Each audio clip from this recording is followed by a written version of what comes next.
Começou. Começou. Vai. Oi? Vai. Vem sempre aqui. Não.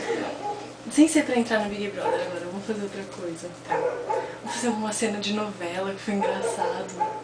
Puta, lembra quando a gente imitava a Carla e a Luísa, lembra? Vamos imitar ela. Eu sou a Carla. Só meu Deus. Você é a Carla porque você é malvada, você tá com o cabelo da Luísa. Vai. Peraí, eu vou chegar. Vai chegar. Fica sentada, gente. Sentada assim. Peraí. Essas partes. Vai, fica aí, vai. Não pode rir, eu vou chegar. Né? Pode entrar. Carla. O que foi, Luísa? Como é que é o nome dele? Vitor. Você roubou o Vitor de mim.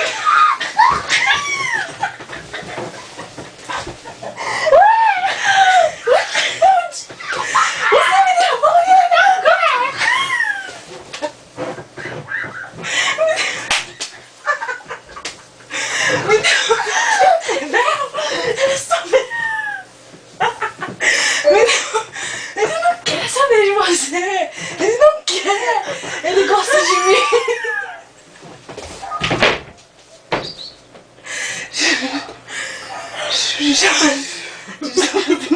Demais. Como você pode fazer isso comigo? Você fez isso comigo primeiro. Eu não fiz nada com você. Eu não quero mais ser a sua. Só queria ser a prima perfeita.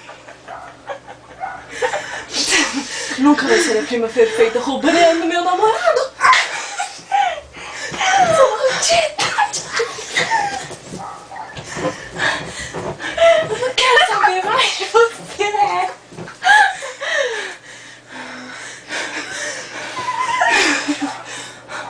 Só vim aqui te avisar que ele é meu e você não vai tirar ele de mim. Próximo capítulo, continua.